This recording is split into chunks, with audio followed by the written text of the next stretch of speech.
Glória a Deus. Amém? A graça e a paz de Jesus.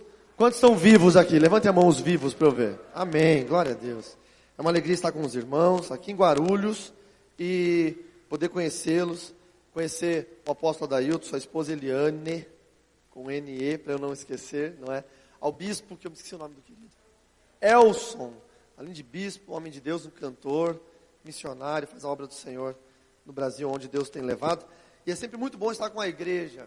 Eu estava ontem ali em Osasco, não é? Na igreja do meu amigo apóstolo Hélio e seus filhos, o Léo e o Kleber, que são meus amigos já de algum tempo. Nós estávamos ministrando num congresso de batalha espiritual que a igreja fez, foi fenomenal. Foi sexta-noite e ontem à tarde e à noite. Foi bacana, assim, muito bom. Eu tenho vindo costumeiramente a São Paulo nas sextas-feiras. Normalmente eu faço assim 2 meses seguidos, todas as sextas-feiras, com um casal de amigos muito queridos que eu tenho, que é o pastor Jairinho e a pastora Cassiane, e eles são pastores da AD Alfa, aqui em Alphaville. Então, para mim, São Paulo, esse ano tem sido, toda semana eu estou em São Paulo, de alguma forma, e eu estou me sentindo bem à vontade já no meio de vocês. Eu sou paranaense, mas esse ano eu estou morando em Santa Catarina, em Chapecó, uma cidade do oeste de Santa Catarina, uma cidade muito boa, pequena, 200 mil habitantes, mas muito próspera.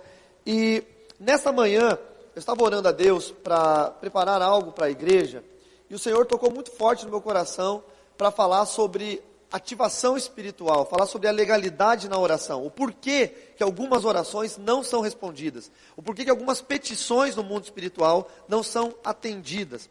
E eu entendi o porquê Deus colocou esse tema no meu coração desde o início da ministração do louvor, vendo aquelas crianças dançarem, eu achei fenomenal, né? Parabéns ao Ministério de Louvor e ao Ministério de Dança.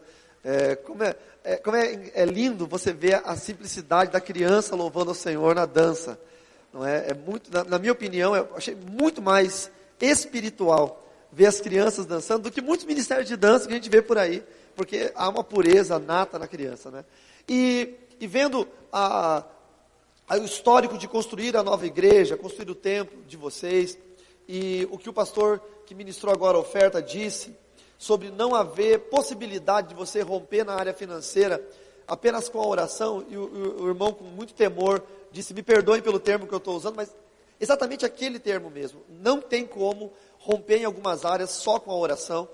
Então há necessidade de uma ativação espiritual, de uma liberação prévia, para que algumas coisas aconteçam. Eu quero tentar trazer isso ao entendimento dos irmãos. Por favor, me acompanhem no livro de Atos, no capítulo 9, a partir do verso 36. Eu trouxe alguns livros ali atrás, deixa eu mostrar para vocês, enquanto vocês procuram. O irmão Ney, vai me ajudar aqui. Meu ministério produz muito material. Nós temos um canal no YouTube, que já está com 1 milhão, quase 1 milhão e 200 mil viewers, e lá toda semana nós temos vídeos de um treinamento que eu dou lá em Santa Catarina, no Chapecó, chamado Projeto Chapecó. Toda quarta-feira, às 8 horas da noite, é transmitido ao vivo pelo YouTube, ou você pode assistir a gravação, sobre aulas de batalha espiritual. Além dos vídeos que tem lá, nós temos muito material no site também, e livros e DVDs. Eu trouxe livros hoje, eu tenho vários livros escritos, hoje eu trouxe 3, tá? Que é esse aqui, sobre batalha espiritual, bruxaria, o desvendar de segredos ocultos. Esse livro eu conto sobre satanismo, sobre a minha família, eu venho de uma família de satanistas. Fui o primeiro a me converter com 20 anos, aí consegui ganhar minha família toda gradativamente, não foi fácil, mas é possível, tu e tua casa servirem ao Senhor. Ganhei meu pai para Jesus, a minha mãe eu ganhei ela no dia que ela morreu, incrível, porque eu consegui ganhar minha mãe para Cristo às 2h30 da tarde, e ela morreu às 10 da noite daquele dia, então foi quase que o inimigo levou. Ganhei minha avó para Jesus, meus irmãos, eu ganhei minha sogra para Jesus. Eu vou para o céu, porque quem ganha sogra para Jesus vai para o céu direto, não precisa de mais nada, vai direto. É santificado imediatamente. A minha sogra, prova de que Deus é perfeito, a minha sogra mora numa cidade chamada Cascavel, no Paraná. Ela mora lá em Cascavel, ganhei minha sogra, enfim. Então, esse livro conta a história da conversão, mas ele também explica muitas coisas sobre batalha espiritual. Eu falo sobre espíritos familiares, não é? Que são os demônios mensageiros, que seguem as pessoas desde que elas nascem e aprendem tudo que a pessoa aprende. E quando a pessoa morre, eles se apresentam como se fosse o espírito do morto. E todo mundo já ouviu uma história de alguém que morreu um parente, e aí, por exemplo, morreu o avô. Aí de noite o sobrinho lá, o tio, enfim, vai tomar água na cozinha e vê o espírito do avô morto, né? Sempre tem umas histórias assim não é assombração, né? Tipo uma penada. Que na verdade a Bíblia nos relata que o homem está destinado a morrer uma só vez, depois disso o juízo. Então quem é que aparece nessas visões? São demônios da linhagem de demônios familiares. Eu explico nesse livro aqui. Também falo sobre demônios que invadem o sono da pessoa. Tá? No primeiro estágio do sono, chamado NRE1, há um desdobramento do espírito humano. E nessa hora, a pessoa que não tem um sono protegido, e eu explico nesse livro como ter o sono protegido, o demônio pode entrar nesse desdobramento e aí causar alguns tipos de estragos, como, por exemplo, sonhos que geram legalidades. É muito interessante você ler. Se você quiser saber, tem esse livro aqui, está lá na frente, tá? R$30. Esse aqui é um romance policial. O brasileiro que não tem muita habilidade com literatura pensa que romance é coisa romântica. E não é. Romance é uma história, como se fosse um filme de ação. Então é um filme de ação policial. Nós criamos um personagem, que é um detetive cristão, que quando a polícia não consegue descobrir um caso que tem algum mistério, eles chamam ele. E esses casos são de batalha espiritual. São seitas, são situações de sequestro de pessoas, enfim. Então é um livro muito legal, tem vendido muito, foi lançado em 2007 na Europa, agora nós estamos lançando esse ano no Brasil, ano passado no Brasil. Esse aqui, Revelação, Caso Filhas da Luz, fala sobre uma seita da Argentina, é muito bacana. E esse aqui é a sequência dele que nós lançamos este ano, Sinais, fala sobre adoradores de potestades, que uma das potestades é Símerio, que é o demônio da ciência, e é um caso sobre ladrões de joalheria, muito bacana. É um enredo muito legal, segura a leitura da pessoa, ensina muitas coisas. O crente que lê aprende a não pecar, aprende a ter temor de Deus. O ímpio que lê tem desejo em conhecer a Deus. É um livro fenomenal. Cada um deles custa R$30. Tá? Você pode parcelar no cartão de crédito. Nós temos a maquininha de cartão com a gente. Pode fazer no débito também. Aceitamos todo tipo de cartão. Bolsa Família, cartão do SUS. Mas depois eu... quem está comprando cartão, pode ser depois da mensagem, que daí eu ajudo lá, fica mais fácil. Cartão da Bolsa Família, do SUS, Vale Gás, qualquer cartão que você tiver aí. Se não tiver cartão, a gente aceita promessa também. Se você tem uma promessa boa aí, quer dividir, estamos pegando. Que mais que eu ia falar para vocês sobre os livros? É isso, enfim. Amém. Também cartão de débito. Eu ia falar alguma coisa, mas eu me esqueci. Vamos lá. Atos capítulo 9, verso 36 em diante. Atos dos Apóstolos. Nós temos uma escola de libertadores que trabalha com o ensino da expulsão de demônios, chamado CETIB. Essa escola acontece no Brasil todo, mas nós temos uma sede no Paraná. E nós temos em Brasília, Manaus, Minas Gerais, Rio de Janeiro, tem duas, capital e Búzios, Santa Catarina, no Paraná, e agora nós vamos instalar ela em São Paulo. Vai ser no dia, se não me falha a memória... Irmãos, eu não me lembro, mas vai ser agosto, tá? Talvez a primeira semana de agosto. Então, são professores, todos eles graduados, né? Todos são teólogos, os da Batalha Espiritual na Cura Interior são psicólogos, cristãos, todos eles com experiência internacional, todos eles autores de livros. Então, em São Paulo acontece 3 dias, uma sexta-feira das 6 às 10 da noite, 6 da tarde às 10 da noite, num sábado das 8 da manhã até as 10 da noite, no domingo das 8 da manhã até as 4 e pouco da tarde. É bem puxado, são horas de uma aula cada hora, sequenciais, né, com um intervalinho de 5 minutos. Na área da batalha espiritual, intercessão profética, demarcação territorial, estabilização de ambientes, que é o que eu vou falar à noite, cura interior, pré-libertação, expulsão de demônios e pós-libertação, que é o que ninguém faz ultimamente, que é o acompanhamento do liberto, porque se o liberto não for acompanhado por um período exato de tempo, os demônios voltam 7 vezes piores. Então, tem que ter um acompanhamento após libertação. É uma escola muito legal. Se vocês tiverem interesse, falem comigo depois. CETIB, Centro de Treinamento Internacional para Batalha Espiritual. Tem um site, cetib.com.br, por favor, procure na internet, tá bom? Vamos lá, Atos 9, 36, diz assim, todos acharam? Havia em Jope uma discípula por nome Tabita, nome este que traduzido quer dizer Dorcas. Era ela notável pelas boas obras e esmolas que fazia. Ora, aconteceu naqueles dias que ela adoeceu e veio a morrer. E depois de a lavarem, puseram-na no cenáculo. Como Lida era perto de Jope, ouvindo os discípulos que Pedro estava ali, enviaram-lhe 2 homens que lhe pedissem: não demores em ter conosco, ou em vir ter conosco.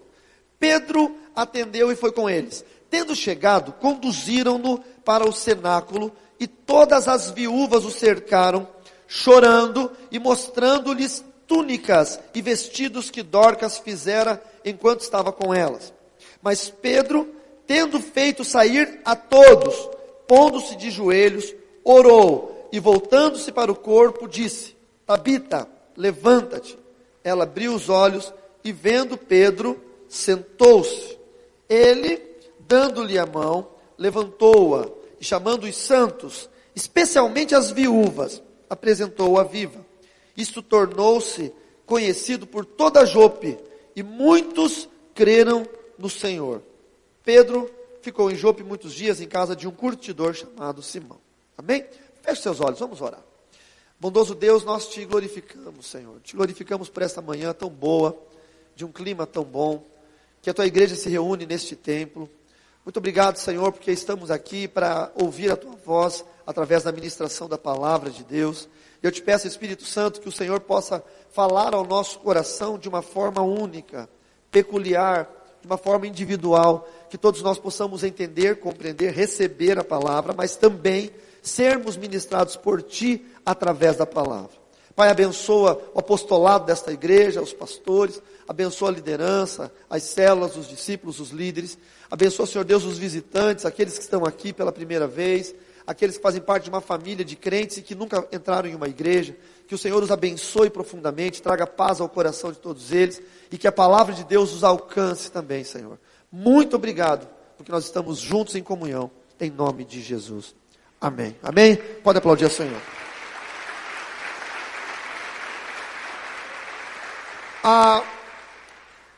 Muitas vezes nós passamos o tempo dentro da igreja e acabamos nos esquecendo de alguns princípios que são fundamentais dentro do ensino sobre o mundo espiritual.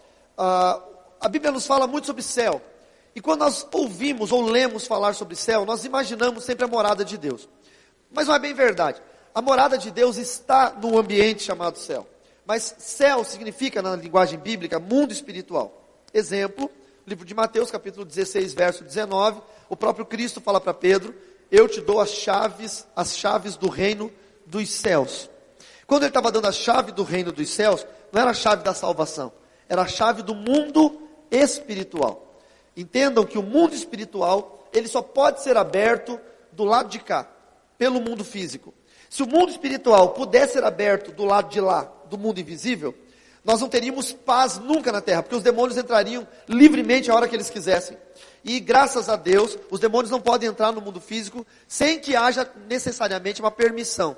Por isso que eles fazem o ser humano pecar, por isso que eles geram legalidades através de maldições, para que com isso consigam entrar no mundo físico.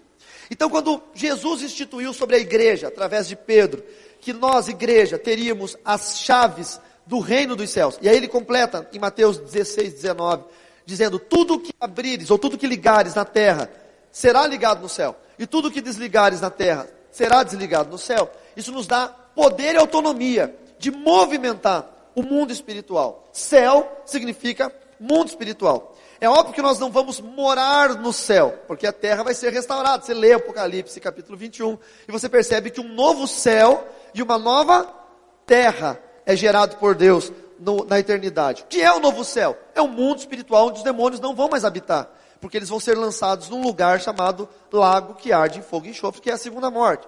Então vai ser um ambiente espiritual estável, onde só Deus, os anjos, a presença do Senhor vai existir, e uma nova terra restaurada, que a própria palavra diz que o leão habitará com o cordeiro, que a criança pequena vai colocar a mão na toca da serpente e não vai ser picada.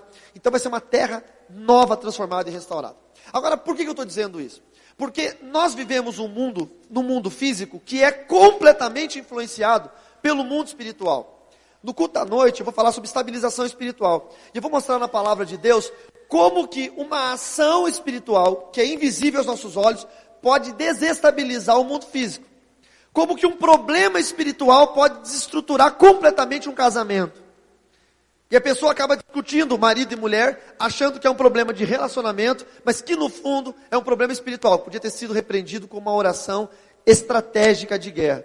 Então, falando sobre a oração que Pedro fez por Dorcas, nós começamos a entender que muito mais do que uma oração para que aconteça um milagre, para que ressuscite alguém, precisa haver uma atitude correta, uma legalização da oração, uma liberação, uma ativação profética espiritual e a ação correta nisso tudo. Então, eu posso dizer que a igreja que nós vivemos no século 21, muitas pessoas não sabem orar. Há um erro na oração. Nós achamos que orar é só falar coisas para Deus, e de fato não é. Primeiro porque quando nós temos chaves para o reino espiritual, as chaves são específicas para cada porta, não é? Exemplo, você tem um molho de chave aí, quem tem um molho de chave? Com muitas chaves, com muitas. Tipo aquele irmão que é um carcereiro, assim, que tem. Você tem aí? Quem tem um molho com muitas chaves?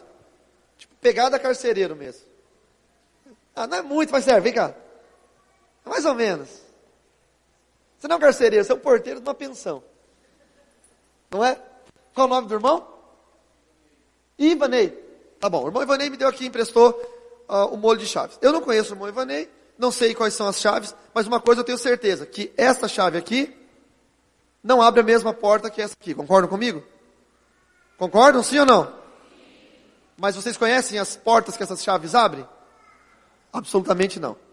Mas por que nós sabemos? Porque são chaves. Pode falar, irmão. Olha para o seu irmão e diga assim, fala que vai cair no Enem esse negócio. Quando você for fazer Enem, vão perguntar sobre isso, você vai ter que lembrar. Chaves diferentes abrem portas. A igreja não sabe orar. Porque nós oramos sempre da mesma forma. E uma chave não abre várias portas. Você precisa de chaves diferentes para abrir portas diferentes. Quantos entenderam isso? A oração ela é motivada por 3 estados do ser humano. O estado tricotômico, do espírito, da alma e do corpo. É óbvio que a oração ela vai ser verbalizada pelo corpo, porque é um processo natural, onde o meu pulmão cheio de ar faz um diafragma vibrar e faz o ar subir pelo trato respiratório, pelo aparelho respiratório, e aí então vai vibrar as minhas pregas vocais, não são cordas vocais, tá? São pregas vocais, e aí vai sair o som, seja ele bonito ou feio, mas vai sair esse som, então está no campo do corpo físico. Mas essa oração vai entrar no ambiente espiritual. E como que uma oração que sai do mundo físico, audível, entra no ambiente espiritual? Através de uma força, de um poder, que se chama vida. A princípio, e de forma simples, para você entender, morto não consegue orar, vivo consegue, amém? Concorda? Mas que vida é essa? Se chama alma. Nós somos formados por espírito, por alma e por corpo. E alma é uma palavra que veio do latim anima, e que nós traduzimos por ânimo. E aí você diz, hoje eu estou meio desanimado. No latim significa meio sem vida. Hoje eu estou muito animado. No latim significa com muita vida. A pessoa sofreu um acidente, o médico vai lá, pega um desfibrilador, coloca no peito e fala, nós precisamos reanimá-lo. Nós precisamos tornar a trazê-lo para a vida. Oração sem ânimo não tem poder de entrar no mundo espiritual. Quantos entenderam? Foi fácil essa? Então a pessoa vai orar desanimada. Eu cheguei de viagem esses dias atrás, eu viajo todo final de semana. E cheguei na minha cidade onde eu estou morando, Chapecó. Aí cheguei, achei num voo das 6 e pouco da tarde, minha esposa falou, olha, a gente marcou uma janta na casa do irmão fulano. Eu não queria jantar lá. Eu estava muito cansado, eu queria ir para casa, ficar em casa, descansar. Mas aí, sabe com aquele negócio, você é pastor, aí quando o irmão convida, você fala que não, o irmão fica meio magoado e tudo mais. Aí eu fui sem ânima, entenderam? Desanimado, sem vida. Fui lá, só corpo presente.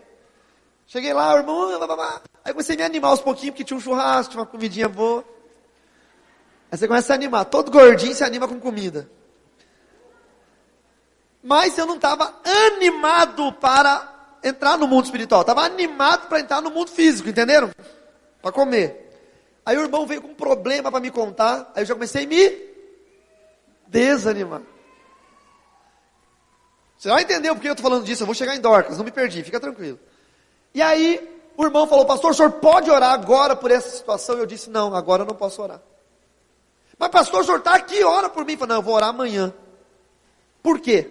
Porque eu estava tão cansado fisicamente, que a minha oração não ia ter ânimo. Ia ser aquela oração para se livrar do irmão. Olha para a cara do irmão que está do seu lado com uma cara de susto, tipo, existe isso? Diz para ele, existe, como existe? Como tem pastor que chega no final do culto e faz aquela oração, Senhor, abençoa teu filho em nome de Jesus, amém. Para se livrar. É uma oração sem ânimo. Por quê? Porque o homem de Deus está cansado. Gente, nós temos, quando o apóstolo falou que tem 4 cultos, me deu até um frio na coluna, irmãos.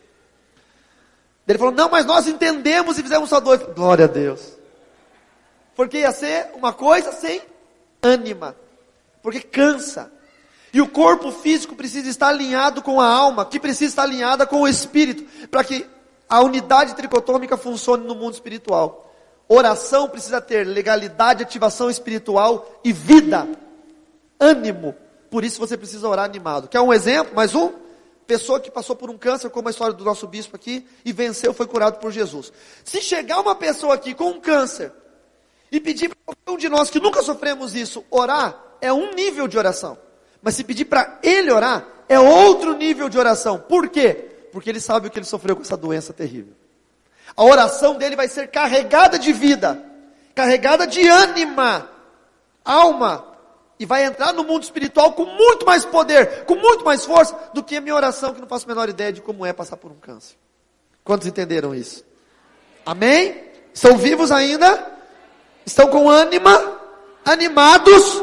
Então dê uma salva de palmas a Jesus, acorda. Isso. Voltamos para Dorcas. Dorcas era uma mulher fenomenal. A palavra de Deus faz questão de dizer que ela era notável. Diga para o teu irmão, notável. Sabe o que é notável? É ser notado. Só que muita gente é notado da forma errada. É notado porque é uma pessoa ruim. É notado porque é um crente caloteiro. É notado. O que tem no mundo, meu Deus. É notado porque é uma pessoa que quer aparecer, porque tem uma diferença de quem aparece porque não quer, e de quem aparece porque quer, não é? Não sei se vocês entenderam o mistério aí. Mas Dorcas não, a Bíblia fez questão de ser mencionada, Dorcas, como uma mulher notável. Por quê? Por causa das viúvas. As viúvas para os judeus, elas eram desprezadas. Se elas se tornassem viúvas abaixo dos 20 anos, porque elas casavam muito cedo as mulheres naquela época, né? 12 anos estavam casadas. Então, se o marido morresse logo, fosse para a guerra ou pegasse uma doença, elas tinham liberação automática para casar de novo. Dos 30 até os 40 e poucos anos, elas poderiam trabalhar. Passou dos 40, era viúva, tinha que ser sustentada pelo governo ou pela família. E muitas delas não tinham família. Por quê? Porque elas migravam de uma outra cidade junto com seu esposo e vinha para um outro lugar. O esposo morria, ela não conseguia voltar mais, ela ficava dependendo da assistência dos judeus. Nós sabemos que no início da igreja apostólica, a igreja apostólica, ela compreende o Pentecostes até o ano 90 com a morte de João. Depois entra a igreja primitiva, que foi comandada por discípulos dos apóstolos, não é? Como por exemplo, Orígenes foi discípulo de Pedro, Eusébio de Cesareia foi o segundo papa da igreja, né? Foi discípulo de Pedro também, e assim por diante. Mas na igreja apostólica, nós vemos no livro de Atos que tem muita discussão sobre a distribuição dos pães para as viúvas dos judeus e para as novas viúvas agora dos cristãos, porque eles acabavam abandonando essas viúvas. E Dorcas era uma mulher notável, por quê? Porque ela notava, ela via, ela percebia a situação que a cidade estava vivendo, com aquela questão das viúvas que não tinham alimentos, e ela fazia túnicas, vestidos, para aquelas mulheres vestirem, e também para vender, e aí o dinheiro desses vestidos, dessas túnicas, alimentava essas viúvas. Ela fazia isso de forma voluntária, ninguém pedia para ela. Então todo mundo que estava naquela região sabia quem era Dorcas. Se alguém chegasse na cidade de Lida e perguntasse, quem é Dorcas? Alguém ia dizer, Dorcas? Dorcas é aquela senhora que faz túnica, costureira, e ela vende e dá comida para aquelas moças viúvas ali, que não tem quem as ajude. Isso é fenomenal. Às vezes nós precisamos fazer coisas sem ser mandados. Nós estamos numa época que tudo é mecânico. Sabe aquela época de que para eu tenho que dar uma ordem para você levantar a mão, tem que dar uma ordem para você aplaudir, tem que dar uma ordem. Sabe aquela época? Você vai em algumas igrejas, como nos Estados Unidos, pregar, igrejas normalmente em bairros um pouco mais humildes, e você está pregando a palavra, o camarada se levanta no meio do culto e fala, é isso aí que eu acredito. Aí chama um outro irmão do outro lado da igreja, viu fulano, eu estava te falando. Eles são voluntários, até na adoração. Eles não precisam esperar alguém dizer, levante a mão e dê glória, aplauda ao Senhor. Não, há um mover de voluntariedade. Eu sei que nós brasileiros somos diferentes dos americanos, mas essa mulher, ela era notável, porque ela fazia algo além daquilo que lhe pediam. Faça algo além daquilo que lhe pedem, e você vai ser notável também. Faça algo além daquilo que você pensa que é o que tem que ser feito, e você vai ser notável. E essa mulher morreu. A Bíblia não fala o que aconteceu, ficou doente, já era idosa, não sei. E aí souberam, ou alguém já sabia, que Pedro estava em Jope, pertinho de Lida, e mandaram chamar o apóstolo Pedro para poder orar. Pedro fez algumas coisas interessantes, que é o que eu quero falar nessa manhã com todos nós, com vocês. Pedro chegou, no verso 40, por favor, acompanhando comigo na Bíblia. Pedro chegou, as mulheres mostraram as túnicas, ele ficou muito comovido, não é? E aí o verso 40 diz, mas Pedro... Ele estava no meio das viúvas mostrando as túnicas, os vestidos, todas elas chorando, pranteando ao redor do corpo de Dorcas. Mas Pedro, tendo feito sair a todos. Irmão, se fosse no dia de hoje, e você está pregando numa cidade próxima da sua, e morre alguém na cidade vizinha, alguém manda chamar você, e o Espírito Santo dá certeza no seu coração, o Espírito Santo diz, vai lá e ora, que eu vou ressuscitar aquela mulher. Sabe o que acontece nos dias de hoje? Eles fazem isso na frente de todo mundo para dar ibope. A pessoa, o tamanho do ibope. Você chega num velório, com cara de profeta. Dorcas! Help, Jordano! Levanta, aí a Dorcas levanta. Aí tua foto vai para o jornal. Aí, Deus não gosta disso, irmãos. Deus não quer que a glória seja para o homem. Toda honra, toda glória precisa ser direcionada ao Senhor. Pedro sabia que aquela mulher ia ressuscitar, porque ele tinha a chave do reino dos céus. Ele tinha, o próprio Cristo havia dado a ele no livro de Mateus, capítulo 16, verso 19. Ele sabia o que fazer, então ele pediu, sai todo mundo, por favor. Não, mas a gente, não, sai todo mundo, me deixa eu e a morta aqui.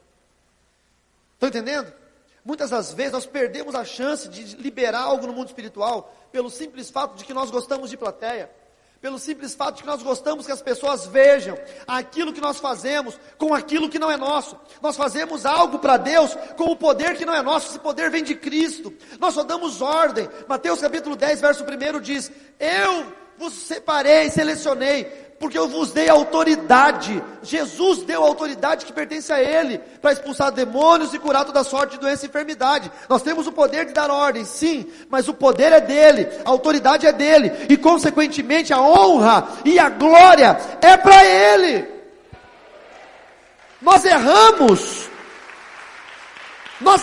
quando nós queremos isso para nós, quando nós puxamos isso para nós. Foi o erro inicial. Muito antes do pecado original no Éden, houve um erro inicial, que está descrito em Ezequiel capítulo 28, quando um querubim da guarda, ungido, disse, eu vou estabelecer o meu trono acima do trono de Deus. E ele caiu, e a palavra de Deus diz, que ele caiu consumido por um fogo, que saiu do seu interior, e o lançou humilhado por solo. Nós temos um problema em não acertar na oração. A oração é empírica. Todo mundo aprende ouvindo alguém. É difícil ter um lugar que ensine a orar, né? O novo convertido, se converte, ficou meio pleonasmo, mas o novo convertido veio para a igreja, e aí ele vai aprender uma série de coisas. Ele vai aprender sobre louvor, vai aprender as letras dos louvores, vai aprender dízimo, oferta, vai aprender evangelismo, vai aprender uma série de coisas. Mas uma coisa que nós esquecemos de ensinar é orar da forma correta. Eu vejo tanta gente orando para Jesus em nome de Jesus. Senhor Jesus, muito obrigado por hoje, Jesus, em nome de Jesus, amém, Jesus.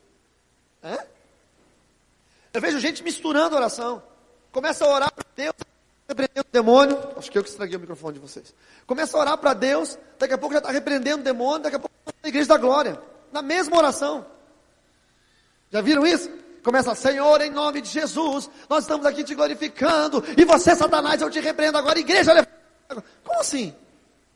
Que oração é essa? Oração é diálogo. Você conversa com Deus primeiro. Terminou com Deus? Disse amém? Pronto. Agora você dá uma ordem para o diabo. Já mandou o diabo correr? Amém? Pronto. Agora você fala com a igreja. Mas as pessoas não param para aprender a orar. Por quê? Porque uma estratégia do inferno é que nós nunca saibamos orar corretamente. Porque uma igreja que sabe orar da forma correta, o inferno tem medo.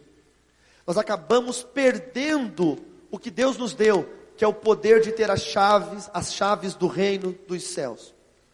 Pedro chegou, mandou todos saírem. E olha o que ele fez, queridos, prestem bem atenção no verso 40. E pondo-se de joelhos, orou. Olha que interessante. E voltando-se para o corpo, depois da oração, ele disse: Tabita, levanta-te. E ela abriu os olhos e, vendo a Pedro, sentou-se. Foram 2 momentos específicos. Por quê? Porque o primeiro momento é da ativação e o segundo momento é da liberação. O problema é que muita gente só quer dar ordens no mundo espiritual, só quer repreender, mas não quer ativar essa repreensão, esse poder de repreender. No primeiro momento, Pedro orou ajoelhado, em silêncio, em contrição, clamando a Deus, pedindo autorização a Deus para fazer aquilo. Senhor, eu estou aqui, essas mulheres estão chorando do lado de fora, Dorcas está morta, eu posso fazer isso, Senhor? É dia dessa mulher ressuscitar, é dia dela, se estivesse viva, é dia dela ser curada. Se qualquer outro problema, é hoje que tem que acontecer isso. Qual é a sua vontade, Senhor? E não fazer uma oração simplesmente para atender a vontade de quem está pedindo, mas sim para fazer o propósito de Deus acontecer na vida daquela pessoa. Quantos já eram para estar mortos, mas a pessoa interviu numa oração sem direcionamento de Deus, a pessoa não morreu, mas está desviada hoje. Quantas coisas acontecem por intervenções sem direcionamento de Deus. Pedro dobrou o joelho e orou em comunhão com Deus. Não há poder espiritual liberado no mundo se primeiro você não tiver comunhão com Deus. De nada adianta gritar, de nada adianta arrotar a cebolinha, não vai funcionar se primeiro você não tiver liberação do Pai, ativação profética, liberação no mundo espiritual para você dar aquela ordem de decreto. Primeiro tem que buscar a liberação e depois liberar o decreto. Quantos estão entendendo?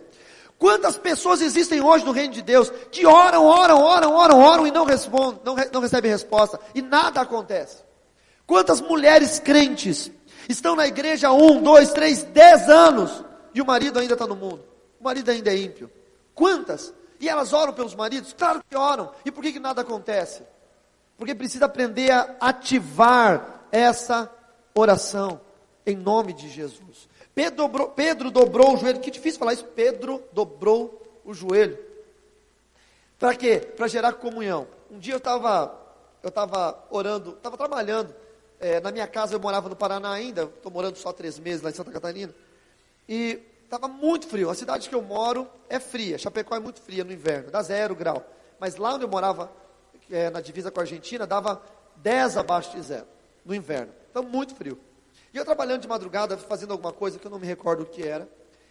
E chegou assim umas 3 horas da manhã. E eu pensei, nossa, eu preciso dormir. Mas eu tinha lembrado que não tinha tomado banho. E eu não sei, você, que é homem e é casado, mas a minha mulher, se eu deitar sem banho, ela vira o Anderson Silva. Ela começa a me dar uns chutes, assim, ela me derruba da cama. Então tem que tomar banho antes de deitar. Aí eu fui, frio.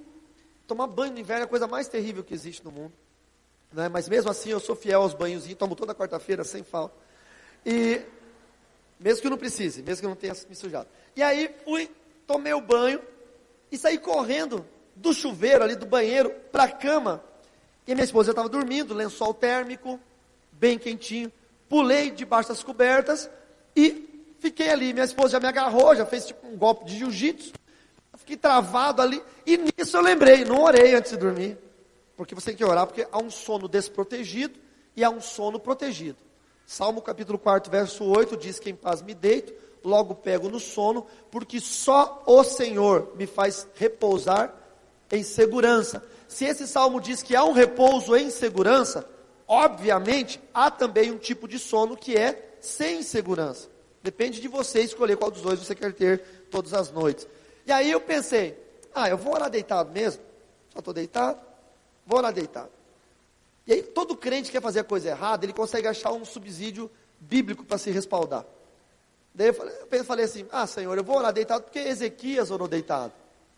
Ezequias estava doente para morrer. Ele não conseguia se levantar. A Bíblia diz que ele só virou o rosto para a parede. Ele estava morrendo. Estão entendendo? É igual o crente que quer beber. Ah, mas Jesus transformou água em vinho. Tá bom, teólogo. E aonde diz que Jesus bebeu aquele vinho? Ah, mas está implícito. Nada disso. Eu conheço um cara que é alérgico a peixe, mas trabalha de sushi man. Fica cortando peixe todo dia. Nunca comeu um peixe que ele cortou. Fazer a água virar vinho não significa que ele bebeu aquele vinho. Mas o povo saiu falando, Jesus é beberrão. E chega uma hora que ele reclama. Eu não faço nada, vocês me chamam de beberrão. Estão entendendo? Tome cuidado em pegar textos bíblicos para afirmar coisas que você quer fazer, que são erradas diante de Deus. Aí eu peguei e falei, Senhor, teu servo rei Ezequias orou deitado, eu também vou orar. O Espírito Santo de Deus veio ao meu coração e disse, sai e ora ajoelhado. Aí eu comecei a discutir com Deus, pior burrice que um crente pode fazer na vida. Você nunca vai ganhar na argumentação. Senhor, eu vou passar frio, sai e ora ajoelhado. Senhor, eu vou pegar uma pneumonia, sai e ora ajoelhado. Senhor, eu vou perder a voz, eu tenho que pregar amanhã, sai e ora ajoelhado. Senhor, tu não me amas, sai e ora ajoelhado. Não tem papo com Deus. E eu tentei, não teve jeito. Aí o Espírito Santo falou no meu coração, de pé, você fala com quem te ouve aonde eu te levo. Sentado, você fala com os teus amigos ao redor da mesa. Deitado, você fala com essa mulher que está do seu lado aí que eu te dei. Agora, de joelhos, você só fala comigo.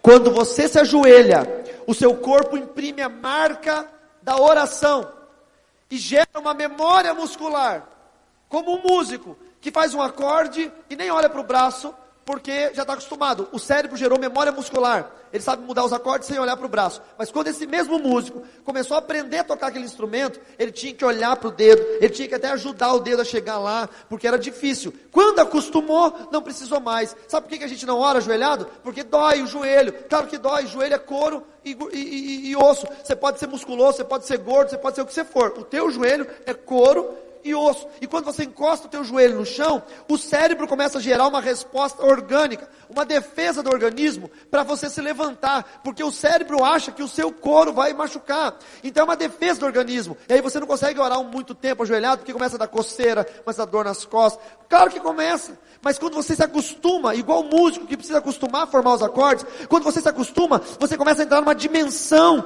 de intimidade com Deus, que só quem ora tempo ajoelhado entende o que eu estou falando. Quando você se acostuma a orar ajoelhado, o seu corpo começa a desligar os sensores, você já não ouve mais campainha, celular, você já não lembra mais de conta para pagar, da panela que está no fogo, você já não sente mais dor nenhuma, porque a memória muscular é gerada no seu corpo, e ele entende que quando você se ajoelha, você vai falar com Deus, e aí os céus se abrem, e o Senhor ouve a sua oração. Passe a orar mais tempo de joelhos, para você entender o que Deus vai fazer na sua vida.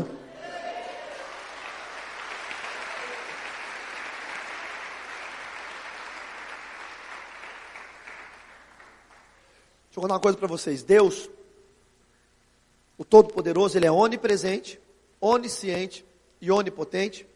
E na onisciência de Deus, Ele é presciente, ou seja, Ele sabe tudo que vai acontecer antes que as coisas aconteçam. O que acontece é que no jardim do Éden, algumas coisas estranhas aconteciam que a gente não tem explicação. Eu só tenho uma explicação para isso. Que Deus, por nos amar, por querer gerar comunhão conosco, Ele desliga alguns atributos da sua divindade para poder andar com a igreja. Exemplo, Adão no jardim. A Bíblia fala que todos os dias, na viração da tarde, na viração do dia, Deus descia no jardim e andava com Adão. Descer no jardim e andar não está onipresente. Ele está presente, porém não onipresente, não em todos os lugares. E Deus perguntava para Adão o que Adão estava fazendo. Deus conversava com Adão sobre os nomes dos animais que Adão colocava, o nome das plantas. Quando Adão pecou, no pecado original, e muitos vão dizer, mas foi Eva quem pecou. A responsabilidade da palavra era de Adão, porque Deus ensinou Adão e depois Adão ensinou Eva. Por isso quando Eva comeu, os olhos dela não se abriram. Só quando Adão comeu, que os olhos dos dois se abriram. A responsabilidade estava sobre Adão. Quando Adão pecou, ele se sentiu envergonhado, porque ele descobriu que ele estava nu. E aí ele se escondeu atrás de uma toceira lá, uma moita de mato. E aí diz o texto que Deus desceu ao jardim, na viração do dia, conforme todos os dias ele fazia. E quando ele chegou lá, Adão não estava no ponto de encontro. Adão não estava no portão de desembarque. Como é ruim quando você chega no aeroporto, não tem ninguém te esperando. Só eu sei, irmãos, como é ruim. E ele começou a gritar. Naquela época não tinha WhatsApp. Deus podia mandar uma mensagem: Adão, cadê você?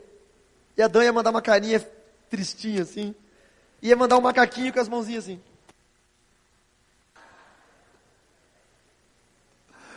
Seria mais legal, mas não tinha. Que ótimo. Pensei nisso agora. Daí Deus clamou e gritou e disse: Adão, cadê você, Adão? Isso parece a atitude de alguém que é onisciente e onipresente. Por quê? Porque eu acredito que Deus desligava o atributo da onipresença e da onisciência, jamais da onipotência, mas da onipresença, de estar em todos os lugares, e da onisciência, de saber tudo. Deus desligava por aqueles breves momentos em que ele andava junto com Adão, só para ter comunhão. A pior coisa é você me contar uma história, uma piada, e eu já sei o final. Já passou com você isso? Você ri porque você é querido, né? Você ri porque você gosta da pessoa. Mas não tem mais graça, você já sabe o final da piada. Deus não quer que você dobre o joelho e ele fique no céu bem assim: eu já sei o final da história. Eu já sei o que você vai pedir. Eu sou Deus, onisciente. E muitos, nesse ímpeto, acabam nem orando mais detalhadamente, porque falam: Deus, o Senhor sabe de todas as coisas. E aí começa aquela oração generalista: Deus, perdoa todos os meus pecados.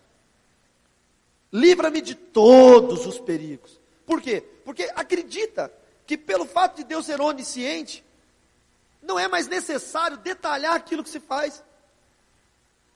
Mas naquela madrugada Deus me ensinou algo. Eu ajoelhado, passando frio, Deus me ensinou: todas as vezes que você dobrar o seu joelho, eu vou desligar toda a minha onisciência acerca de você, só para ter prazer em ouvir você falar. E todas as vezes que eu dobro meu joelho, quando eu chego no hotel, eu chego em casa, eu dobro meu joelho para orar, eu digo: Senhor, sabe o que eu fiz hoje? Eu tenho a nítida certeza de que Deus fala: não sei, me conta. Eu comi tal coisa, eu conheci tal pessoa, eu fui em tal lugar. Senhor, foi tão legal. De manhã eu preguei aquela mensagem que o Senhor me deu aquele dia, lembra? E Deus fala: você pregou, e aí? Ah, Senhor, o Senhor não tem ideia, foi tão bacana. E eu tenho diálogos com Deus, porque Deus está interessado em ouvir o que sai da minha boca. Deus está interessado em ouvir o que sai da tua boca. Pedro dobrou o joelho e falou com Deus. Eu tenho certeza que a oração de Pedro foi mais ou menos assim: Senhor, como é que eu faço para resolver esse problema? Porque para nós é muito fácil. Lázaro, sai, é Jesus. É muito fácil. Agora Pedro tinha um problema estrutural. Primeiro, Dorcas já estava morta há um certo tempo. Então o corpo dela já estava em estado de putrefação. O sangue já havia coagulado. As mucosas, os órgãos internos já estavam ressecados. Não é simplesmente falar: espírito, volta. Alma, torne-se a existir. Mas ela ia voltar e morrer daqui a pouquinho de novo, porque não ia circular sangue. Estão entendendo? Conseguem alcançar o meu raciocínio? Os olhos não iam abrir porque já estavam secos. Os músculos já estavam todos eles enrijecidos, o rigor mortis. Ela não ia, ela só ia suspirar e já ia voltar a morrer, porque o pulmão estava ressecado, não ia conseguir bombear mais ar, consequentemente o sangue não ia bombear no corpo. Enfim, tinha um problema muito grande. Então, o que Pedro teve que orar em intimidade com Deus é contar para Deus o problema que estava acontecendo e pedir uma intervenção nas 3 esferas da tricotomia humana, lá no campo espiritual. Senhor, eu preciso que o Senhor devolva o espírito de Dorcas aqui para a terra. Mas antes do Senhor devolver o espírito dela, eu preciso que gere alma de novo, porque a alma se desfaz, como diz em Eclesiastes 12, o corpo vai para o pó, e o espírito volta para Deus que o deu. Então o corpo estava virando pó, a alma tinha acabado, porque é a vida, e o espírito já estava com Deus. A oração de Pedro era uma oração estratégica. Cada chave abre um determinado tipo de porta. Não adiantava ele orar dizendo: Senhor, Tu és Deus, maravilhoso. É igual aqueles crentes novo convertido, que estão no seminário de teologia, e vai almoçar na sua casa, e você pede para ele orar antes do alimento. Meu Deus, irmão, fica 1 hora orando antes de comer. Entendeu? Jesus, a Bíblia fala que Jesus, tendo partido o pão, deu graças e o comeu. Ele falou: Senhor, eu te dou graças por esse alimento. E aqueles seminaristas começam, Senhor, Tu és excelso, grande, sublime. E ora em línguas. Senhor, olha as crianças na África. Que criança na África? Esfriando feijão e o homem está orando pelas crianças na África.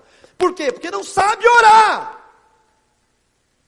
E Pedro com o joelho prostrado, dobrado. Intimidade com Deus. Pedro começou a dizer, Senhor, o meu problema é esse. O corpo dela já está em estado de decomposição. Então eu preciso que haja uma intervenção no corpo. Sabe quando você ora por alguém que está doente, e você fala, libera a cura agora, tá ok, como? De que forma? Sabia que existem anjos que estão esperando ordens da igreja para agirem? Isso está no livro de Hebreus, no capítulo 1, no verso 14, os anjos são espíritos ministradores, que estão a serviço dos que vão herdar a salvação. Sabe você que é um empresário, que é um lojista e tem funcionários, e você vê aquele funcionário esbarrando no balcão o dia inteiro, e não faz nada, por quê? Porque ele espera uma ordem sua, até você chegar para ele e dizer, meu irmão, vamos lá, vamos limpar essa frente aqui, você organiza essas prateleiras, eles estão a serviço. Toda pessoa que está a serviço espera uma ordem. Os anjos estão a serviço, porque esperam ordens. Quando você ora, você começa a liberar ordens espirituais, declarações, decretos espirituais, e Pedro começou a declarar, eu preciso de uma solução no corpo dela, o sangue tem que voltar a correr, a carne que está apodrecendo tem que voltar a ficar normal, os músculos têm que deixar de estar enrijecidos, as mucosas, órgãos internos precisam se lubrificar novamente, eu preciso que o pulmão volte a bater, eu preciso que a vida volte nela, eu preciso que ela gere ânima, que ela seja reanimada, e depois disso eu preciso que o Espírito volte. E a oração de Pedro foi uma oração estratégica, e quando ele fez essa oração de joelhos, Deus disse, agora sim Pedro, tudo que você falou, eu vou conceder, levante e dá ordem. Ele levantou, agora ele tinha autoridade, ativação profética, olhou para um corpo moribundo, morto e disse, Dorcas, eu te ordeno, levanta. E ela levantou.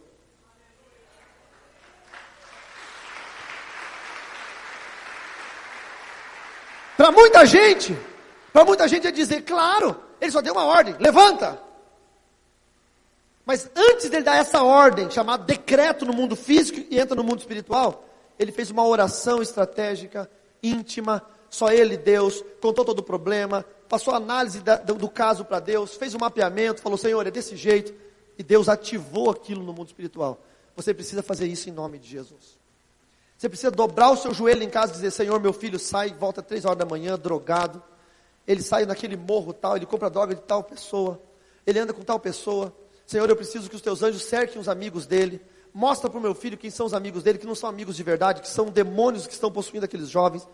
Você precisa fazer um mapeamento, e de joelho começar a orar de forma secreta, não abra nem a boca, só ore em pensamento, para o maligno não saber o que você está falando com Deus. Aí quando Deus te dá ativação, quando Deus fala, ok, eu entendi toda a sua história, aí você levanta de pé na sua casa, um momento que você tem a liberdade para fazer isso, e você começa a declarar, em nome de Jesus, eu ordeno, recue todo vício na minha casa, em nome de Jesus, eu ordeno, recue droga, bebida, prostituição, adultério, recue agora em nome de Jesus, eu dou uma ordem no mundo físico e no mundo espiritual, e aí essa ordem vai acontecer, porque primeiro você ativou ela no mundo invisível. Quantos estão entendendo? Eu nunca me esqueço de um pastor lá dos Estados Unidos, amigo meu, pastor Israel, ele foi num culto fúnebre. Olha a situação. Tinha uma pessoa morta, obviamente, porque era um culto fúnebre. E ele estava lá, a viúva chorando, o homem morto, os parentes ali, um irmão com um violãozinho, sentado num canto, dedilhando mais perto que era estar. E o Espírito Santo falou com ele bem assim, ora, e diz para o morto levantar, porque eu vou ressuscitar ele. E ele falou, não, Senhor, não faz isso comigo. O momento de pânico de qualquer pastor é esse. Ele falou, não, Senhor, não faz comigo não. Não tem negociação com Deus. O Espírito Santo vai, senão eu mato você. Vai ter 2 caixão aqui. Aí eu mato você e ressuscito ele, só para dar na sua cara. Não, Senhor, mata nada, deixa eu ficar aqui vivinho, eu tenho mulher, filho. Não, vai lá. E ele ficou naquela. E aí ele teve um plano, ele fez um plano, irmãos. Ele chegou para o pastor da igreja, que era o pastor do morto, e falou, colega, tudo bem? Tudo bem. Seguinte, eu estou aqui orando, e Deus falou para eu orar, para ressuscitar o falecido, rapaz. O que você acha? Aí o pastor do morto, que não é bobo nem nada, que era mais vivo do que todo mundo ali, disse, Deus falou contigo? Vai em frente, irmão. Está entendendo? Tipo, vai. É de outra igreja, outra denominação, entendeu? Tá doido para ver o cara se lascar. E aí Deus deu uma outra estratégia para ele. Vou falar com a viúva. Aí ele chegou para a mulher do morto, mulher chorando. Irmã, tudo bem? Tudo bem? Eu sou pastor fulano de tal. Ah, que bom. Meu marido gostava muito do senhor, eu também gostava muito dele. Eu estava ali orando, e Deus disse para eu orar com o seu marido, que ele vai voltar, ele vai ressuscitar. O que a senhora acha? A viúva, pelo amor de Deus, ora logo, pastor. Eu quero meu marido de volta e tal. Aí ele ficou com vergonha, ele falou, vou orar. Ele ficou com vergonha, chegou perto do caixão, botou a mão no peito, assim, do morto, tipo, dando tchau, sabe? Aquele negócio, tipo... Aí fingiu que viu uma sujeirinha do lado aqui da cabeça. Fez assim para tirar a sujeirinha. Chegou perto do ouvido do morto e falou assim, ressuscita! Ressuscita! Bem baixinho, para ninguém ouvir. Aí o morto não ressuscitou. Daí pegou, botou a mão na cabeça do morto, como se estivesse fazendo um carinho, último adeus, e falou no ouvido dele, levanta e anda! E começou a usar todas as palavras mágicas que ele conhecia. Tabita come, levante e anda, entendeu? Lázaro sai, tudo. E não aconteceu nada. E ele se frustrou. Não ressuscitou o morto. Voltou para casa triste, chegou em casa bravo. O termo que ele usou é um termo que eu jamais usaria. Ele falou, eu fiquei de mal com Deus. Eu não usaria esse termo nunca, é perigoso. Chegou em casa, a mulher viu ele chegando bravo, fechou a porta, se trancou no quarto. A mulher foi lá, amor, o que aconteceu? Ele, Deus aprontou uma comigo hoje. Deus fez algo, me envergonhou frente de todo mundo. Como assim, meu bem? Deus fazer isso? Deus jamais faria isso. Me conta o que aconteceu. E ele contou a história. Falou, daí eu fui, falei com o pastor autorizou. Já não estou mais sem legalidade. O pastor dele deu a legalidade. Eu falei com a viúva, que é uma só carne com o morto. A viúva autorizou, estou na legalidade. Aí eu fui lá e mandei o morto levantar. E o morto não levantou. E aí ela falou assim, mas bem, você soprou nas narinas dele? Ele falou, não, soprar nas narinas por quê? Não, bem, quando você tem que ressuscitar alguém, você tem que soprar nas narinas. Dele, soprar nas narinas? Como assim? Nunca soube disso? Quem é que te ensinou isso? Todo mundo sabe disso, amor. Você não soprou nas narinas dele? Falei, não, tinha 2 chumaços de algodão, vai que eu ia soprar nas narinas dele. Mas amor, você tinha que ter soprado. Nisso entra o filho deles, Tiago. Quando o filho entrou, falou, o que aconteceu? Vocês estão brigando? Seu pai, Deus mandou ele ressuscitar o morto, ele só orou. E o filho falou, o senhor não soprou nas narinas? Peraí, todo mundo sabe que tem que soprar nas narinas, menos eu.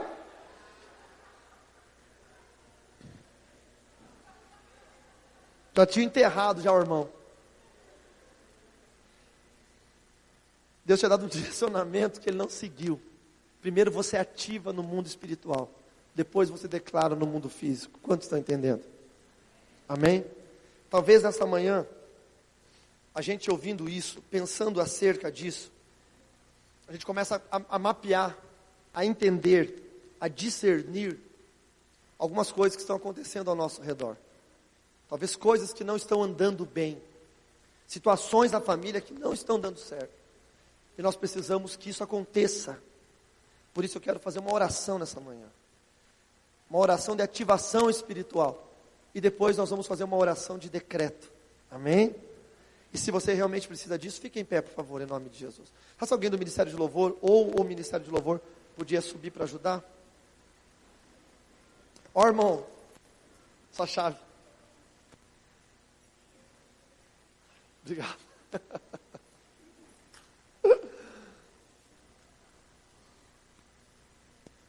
Glória a Deus.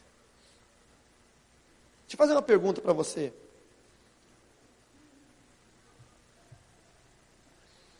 Talvez você seja aquela pessoa que está há muito tempo, talvez anos, orando por uma situação que não aconteceu até hoje. Se você é essa pessoa, vem aqui para frente para nós orarmos por você, por favor. Independente de qual seja a situação, você não vai precisar falar, tá? Vem aqui para frente. A coisa mais simples possível. Se for um violãozinho em volta, a coisa mais simples. O segredo agora não é o louvor, é só para entronizar. Né? De repente é aquele negócio, tipo, poxa. Sabe como que eu ganhei minha família toda para Jesus? Liberando ela no mundo espiritual primeiro. Fenomenal. Fenomenal. Eu conto a história da minha conversão naquele livro, Bruxaria. Mas assim, vem mais para frente, irmãos, porque para dar espaço para os outros. Mas o meu pai foi complicado de ganhar. Meu pai é aqueles paranaense duro. Tem algum paranaense aqui? Tem algum conterrâneo? Tem ninguém do Paraná aqui? Quem é do Paraná? Levanta a mão para eu ver. A senhora é qual lugar? Onde? Não faço a menor ideia onde que fica isso. Ah, Cianorte, no norte do Paraná. Sim. Minha mulher é de Umuarama. Umuarama é lugar de mulher bonita, sabiam? Saiu 3 Miss Paraná de lá. A minha mulher é Miss também, sabiam disso? É Miss Carlos Ribas. 17 anos que ela ganha o concurso todo ano. Miss Carlos Ribas. E o meu pai muito durão. Meu pai nasceu em Palmas, no sul do Paraná. Eu nasci em União da Vitória, no sul também. Muito durão, muito durão. E quando meu pai separou da minha mãe, a família satanista da minha mãe, né? Do meu pai não era. Meu pai separou da minha mãe foi terrível. Minha mãe foi uma mulher terrível. Minha mãe tinha demônios de prostituição, minha mãe adulterou meu pai, fugiu com um funcionário do meu pai. Meu pai era pecuarista, né? Criava gado. E minha mãe depois perdeu tudo, porque quando ela fugiu, deu abandono de lar, perdeu o direito à divisão dos bens. Aí ficou na miséria, teve que se prostituir. Vocês não têm ideia, a história é muito triste. Mas o meu pai não, meu pai era aquele cara duro, seco, sem emoção nenhuma. Eu puxei muito ele nessa área, você sabe ser meio secão. E para ganhar o meu pai para Jesus foi muito complicado, porque depois dos 16 anos de idade, eu fui morar com ele, eu fiz muitas coisas erradas com meu pai. Eu estava no desenvolvimento do 7º grau de satanismo, que são 9, então eu roubei meu pai, eu fiz muita coisa ruim para ele. E aí quando eu virei crente, é óbvio que ele não ia acreditar nunca. Não é porque eu feri muito ele, magoei muito meu pai. E eu passei a orar muito tempo pelo meu pai, e comecei a orar da forma que eu achava que era correta, não é? Apresentando, né? Senhor, olha para o meu pai, tem misericórdia, a promessa é que eu e minha casa serviremos ao Senhor. Orando sempre assim, mas nunca entrando na dimensão espiritual, ativando isso, entendeu? Porque a oração é a chave, não é? A oração é aqui, do mundo físico para entrar no mundo espiritual. Mas se eu não ativar isso só no mundo espiritual primeiro, de nada adianta eu gritar aqui. Quando eu tive o entendimento dessa ativação, que eu expliquei para vocês de uma forma bem simplificada hoje, eu comecei a orar de uma forma diferente. E aí começou a surtir alguns efeitos. Fazia 15 anos, não, 12 anos pelo menos eu acho, que eu orava pelo meu pai. Meu irmão mais novo já estava convertido, estava numa igreja chamada Sara Nossa Terra. Vocês conhecem a igreja? E a célula dele era uma célula só dos meninos do prédio. Eu morava já em outra cidade, era casado, já era pastor. E o meu irmão mais novo morava com o meu pai. E o mais interessante é que a célula do meu irmão era só de skatista. E tudo maconheiro, aquelas desgraças. Só tinha a maconheirada toda, estava lá. E o pastor que ia lá dar o culto na célula, era o pastor Christian, que era tipo um pastor de jovens, mas não era que nem o nosso irmão, que está ali, que é tipo pastor de jovens, mas você vê que é um cara, era um cara totalmente maluco, doido. E aí faziam célula no salão de festa do condomínio. Aconteceu que o meu pai arranjou, olha o que Deus fez, irmão, olha os planos do Senhor, depois que você ativa as coisas do mundo espiritual. O meu pai brigou com o síndico do condomínio, era um condomínio de 126 apartamentos. Ele brigou com o síndico, jogando baralho. Brigaram jogando baralho. Pegou inimizade com o síndico. O síndico foi e proibiu o meu irmão de fazer a célula no salão social do prédio. Aí o meu pai, que odiava crente, falou: o quê? O síndico proibiu? Então você vai fazer aqui em casa. E nunca tinha aberto a porta da casa para um culto evangélico. Eu estava no Mato Grosso pregando, meu irmão me ligou e falou: onde é que você está? Estou no Mato Grosso, vem para cá. Por quê? Porque o pai permitiu fazer o culto aqui em casa. Eu sei que as nossas orações estão sendo ouvidas, e vai ser hoje, vai ser amanhã. E eu estava no Mato Grosso, tinha 3 igrejas para atender, numa agenda pequena que eu tinha feito lá. Eu liguei para os pastores, meus amigos, falei: gente, eu estou orando há tanto tempo pelo meu pai abriu a porta da casa para um culto, vocês me liberam? A gente libera, vai com tudo. Saí de Campo Grande, Mato Grosso do Sul, num voo para a cidade de Cascavel, meu pai morava lá, mora lá até hoje. E aí aconteceu que o diabo se levantou para tentar impedir. O voo de madrugada, deu um nevoeiro em Cascavel, o avião pequenininho, aqueles ATR, turbohélices, não conseguiu pousar, alternou para o aeroporto de Curitiba, 600 quilômetros de distância. Eu cheguei em Curitiba, era a Trip, a empresa aérea, falei para a moça: olha, eu tenho que a senhora me colocar no primeiro voo para Cascavel, eu tenho um compromisso lá hoje. Ela falou: hoje é impossível, porque o nosso voo para Cascavel vai embarcar daqui a pouco, está encerrado já o embarque, e só tem um voo à noite pela Gol para Foz do Iguaçu. Você vai chegar de van de Foz do Iguaçu a Cascavel, vai chegar 2 horas da manhã, fica tranquilo, nós vamos colocar o senhor, todos os passageiros no hotel, amanhã o senhor sai cedinho. Eu falei: não posso, senhora, eu tenho que estar hoje à noite em Cascavel. Aí é impossível. Se o senhor for de ônibus não dá tempo, se for com outra empresa não dá tempo, é impossível. Aí eu me irritei. Quando eu me irritei, o que gerou? Ânima. energia. E eu falei, olha moça, eu não sei o que vai acontecer. Eu não sei se eu vou ter que ir pilotando um avião daqui para Cascavel. Mas hoje à noite eu vou estar lá. Porque eu estou orando mais de 10 anos pelo meu pai. E o meu pai abriu a casa dele para um culto e eu vou lá hoje. E a moça fez assim para mim, tipo, esses crentes retardados. Não é? Porque pro ímpio, tá bom, saiu. Nisso, eu sentei no saguão do aeroporto. Abri um notebook, eu tinha naquela época uns notebooks desse tamanho. Fiquei ouvindo um louvor. Daqui a pouco aquela moça veio correndo no aeroporto Afonso Pena, lá em Curitiba, correndo, falou assim, irmão, começou a me chamar de irmão já, estava crente já.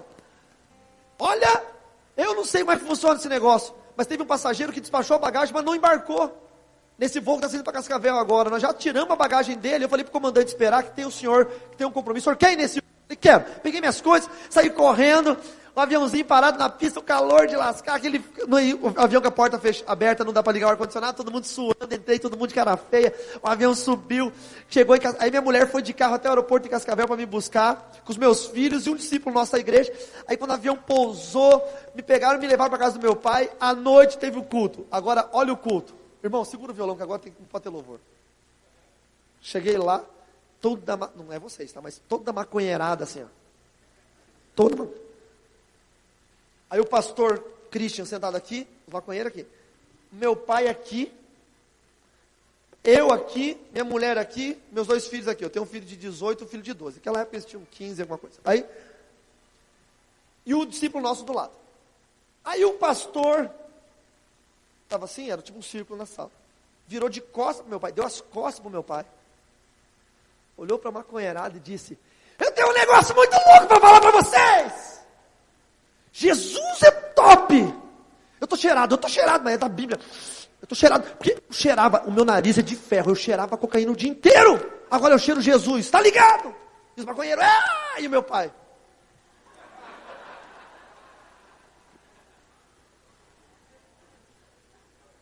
e eu tava com um violãozinho no colo, tangendo, e quando eu vi aquele pastor louco, falou, meu Deus do céu, ele falou, Jesus é brother, Jesus é mano, e eu, meu Deus do céu, e aí o meu pai com aquela cara de tô odiando tudo aquilo, eu comecei a orar em espírito, comecei a fazer uma liberação no mundo invisível, no mundo espiritual, eu comecei a fazer não sei se é pecado, mas eu comecei a orar bem assim, Senhor, mata ele agora, mata esse pastor agora, Senhor, infarto fulminante, raio caindo do céu, bala perdida, qualquer coisa, Senhor, mata ele. Você sabe o que é você 12 anos sem orar para a conversão do seu pai, para vir um infeliz estragar tudo? Aí nesse momento, ele parou e olhou para mim, e falou assim, pastor Carlos, você gostaria de falar alguma coisa? Eu falei, claro que eu quero, joguei o violão no colo dele, virei de costas para os maconheiros, fiquei de frente para o meu pai, e falei, pai, nada disso é para eles, tudo isso aqui é para o Senhor, pai. E comecei a contar, pai, lembra quando eu dei um furo na tua empresa, de tanto, foi eu que te roubei, pai. Comecei a confessar o meu pecado para ele.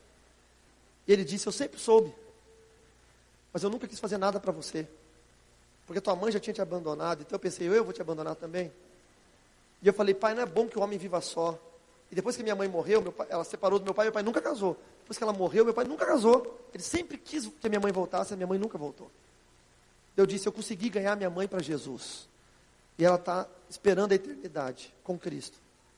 Eu sei que o seu maior desejo é um dia reencontrar minha mãe. Só tem um jeito de você fazer isso.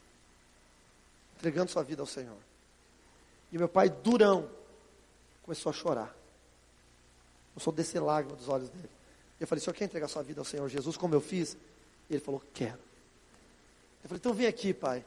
Abracei ele, falei, repete comigo, Senhor Jesus. E ele falou, Senhor Jesus. Quando eu ouvi a voz do meu pai, falando Senhor Jesus, começou a me dar um calorão. Calorão. Eu falei, repete, pai. Eu entrego a minha vida. Ele falou, eu entrego a minha vida. Eu não aguentei, irmãos. Eu apaguei, eu desmaiei de emoção. E não deu para eu terminar a oração. Aí, graças a Deus, que Deus não tinha ouvido a minha oração e não tinha matado o outro pastor. O outro pastor veio correndo e falou, deixa ele ali, seu Álvaro, deixa ele ali. Continua. Eu entrego a minha vida. E aí, o meu pai repetiu a oração, entregou a minha vida. 12, 13 anos de oração, entregou a vida dele para Jesus. É possível. É possível. Mas nós precisamos ativar isso no mundo espiritual, queridos. Primeiro vem a ativação, depois vem a liberação. Pedro primeiro dobrou o joelho, sozinho, não tinha ninguém. Não tinha ninguém vendo. Sozinho. Você vai fazer isso na sua casa hoje. Você vai dobrar o seu joelho. Sozinho. Depois Pedro levantou e deu ordens. Eu estava em Ibiza, na Espanha. Ibiza é o lugar mais terrível do mundo. Lá é permitido tudo, menos igreja. Igreja é proibido. Lá pode fazer sexo na rua, pode usar droga na rua, pode andar pelado. Não tem problema. Igreja não pode ter. Nós temos uma missionária nossa lá, Mila. Eu estava lá em Ibiza, aquele quadro terrível. Nós tivemos uma estratégia de fazer evangelismo num bar. E aí a gente fazia louvor em português. E as pessoas pensavam que era música brasileira, iam para lá. E os coquetéis eram todos sem álcool. E nós falávamos de Jesus, não estava dando resultado. E eu fui dobrar o meu joelho, fui ativar isso no mundo espiritual. Falei, Senhor, misericórdia, Senhor. Eu estou nesse país, eu estou nessa ilha, no meio do mar Mediterrâneo, eu preciso que alguma coisa aconteça. E Deus começou a me dar estratégias. Eu fui para o hotel orar de madrugada, em silêncio, onde ninguém podia me ver. E ativei, eu falei, essa ilha vai ter que conhecer a Jesus. E eu preciso de um grande milagre acontecendo aqui, para que as pessoas vejam que Tu és Deus. Aí no dia seguinte eu estava no bar, entrou um homem, ficou me olhando, o nome dele é Roger. Era um homossexual, que foi casado com outro homem. E o esposo dele morreu de AIDS. E ele estava sofrendo, enlutado. E eu comecei a pregar o evangelho, e naquele dia Deus falou, hoje você vai pregar em espanhol. E eu comecei a pregar em espanhol o evangelho de Cristo. E eu vi que aquele homem começou a chorar, mas para mim era normal, porque ele era homossexual, tinha perdido o parceiro, estava enlutado. Mas não era por causa disso que ele estava chorando, porque o Espírito Santo estava trabalhando no coração dele. No final da minha palavra, sentado num banco de um bar em Ibiza, aquele homem veio para frente, se ajoelhou na frente de todo mundo que estava olhando para ele. E todo mundo ficou impressionado, eu não sabia quem ele era ainda. E ele falou que queria entregar a sua vida a Cristo, que entendeu o que tudo tinha acontecido na vida dele, que entendeu que ele não deveria ser o que ele estava sendo. E ele se entregou a Cristo, e depois foram me contar, ele era o gerente do maior hotel de Ibiza. Muito conhecido por todos. E o testemunho dele começou a correr, a boca miúda, todo mundo falando. E no culto do dia seguinte, aquele lugar estava cheio de pessoas querendo conhecer o Deus que tinha transformado a vida do Roger. Primeiro você ativa no mundo espiritual. Quando Lázaro ressuscitou, no livro de João capítulo 12, o texto diz que muitos dos judeus iam para Betânia para ver Lázaro. Não para ver Jesus. Mas quando conheciam Lázaro, voltavam crendo em Jesus. Deus vai fazer um grande milagre na sua vida. Para que as pessoas que você não conseguiu alcançar entendam quem é Jesus em você. E eles voltarão crendo em Jesus, amém? Vamos orar. Feche seus olhos. Pai, em nome de Jesus, nesta manhã, Senhor Deus, eu clamo a Ti, que essa proposta espiritual que eu apresento à igreja, de entender que o Senhor, ser Criador dos céus e da terra, onipotente, onisciente, onipresente, no momento em que nós chamamos o Teu nome, o Senhor desliga a onipresença e a onisciência, só para estar do nosso lado ouvindo o que nós temos para falar. O nome disso é intimidade. Toda intimidade ela é velada, toda intimidade ela é secreta. Por isso, Deus, eu clamo a Ti agora que, a partir deste momento, esses Teus filhos que estão aqui na frente, que tenham orado por alguma situação que não tenha acontecido. E talvez essa mensagem dessa manhã trouxe entendimento, abriu os olhos e fez com que eles percebessem que há ainda chance, possibilidade de um grande milagre acontecer. Talvez seja na família, no casamento, na saúde, na vida financeira, no ministério. Eu peço, Senhor, em nome de Jesus, ouça a oração dos Teus filhos. Ensine-os a ativar isso profeticamente. Chame-os para a comunhão na madrugada, no final da tarde, na viração do dia. Chame-os para o momento de comunhão. E dê sinais a eles, Pai, como o Senhor tem me dado. Para que toda a oração que a Tua igreja fizer surta um efeito no mundo físico. Para que toda palavra liberada surta um efeito no mundo físico. Em nome do Senhor Jesus. Pai, eu Te peço que o Senhor possa estar chegando aqui no nosso meio com a manifestação da Sua presença sobrenatural.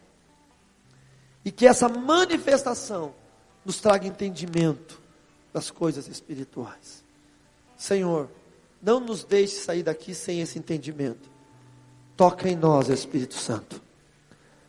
Toca em nós e traga à nossa memória a forma certa de fazer as coisas. Nós queremos nossa família aos pés da cruz, Senhor. Nós queremos nossa casa, nossos pais, nossos cônjuges, nossos filhos. Muito mais do que ouro e prata, Senhor, nós queremos salvação. Salvação, Senhor.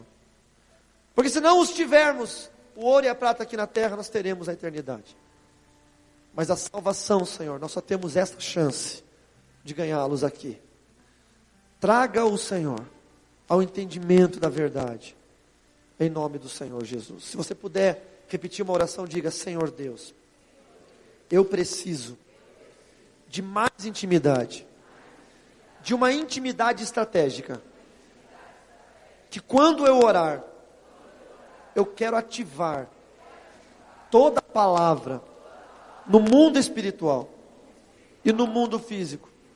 Eu preciso que a minha oração tenha poder, tenha autoridade, e ela entre nas regiões espirituais, e ela rompa nas regiões físicas, para que todo decreto que sair dos meus lábios tenha efeito e não seja recusado, pelo poder do nome de Jesus. Amém? Escolha um dia, um horário, para você ter esse momento de oração, de comunhão, de ativação. Eu descobri um horário fenomenal, quando o sol se põe. Foi quando Deus me deu esse ensino, foi sobre Deus descer o jardim quando o sol se põe. Aí eu vou no computador, digito no Google, horário, pôr do sol e a cidade que eu estou. Vocês vão ver que interessante, no Google aparece bem certinho o horário do pôr do sol. E eu separo aquele horário para essa oração. Isso começou lá na Argentina, que eu morei 15 anos lá com os argentinos, na divisa. E eu fui um dia, peguei meu filho e falei, o meu filho mais novo, de 12 anos, falei: Mateus, vamos comigo orar? Onde é que você vai, pai? Eu falei: vou numa estrada aqui na Argentina, vou parar num campo e vou orar. E coloquei o horário do sol se pôr, e deu o horário e tal, e nós fomos. Enquanto o sol não estava se pondo, estava ainda antes de encostar no horizonte, nós estávamos conversando, ouvindo um louvor. E tinham vacas, e tinham bastante pássaros no mato. E aí a hora que o sol encostou no horizonte, nós paramos, mutamos o som, paramos eu e ele, e não fizemos nada. Só eu e meu filho, dentro do carro. Ficamos olhando para o sol, ficamos em silêncio, só contemplando. Nós não falamos nada, só em silêncio. E de repente eu comecei a perceber as vacas deitando no pasto. Vaca não deita de dia. Os pássaros pararam de voar e de cantar, todos eles empoleiraram nos galhos e ficaram em silêncio. E fez um silêncio incrível. Não ventou, não aconteceu nada. E quando o sol foi engolido pela terra, o último resquíciozinho do sol sumiu, as vacas levantaram. Os pássaros voltaram a voar. E o meu filho estava chorando. E ele disse: pai, até a criação se prostra quando o Todo-Poderoso desce na terra. Esse é o momento de intimidade que você precisa. Que Deus te abençoe em nome do Senhor Jesus.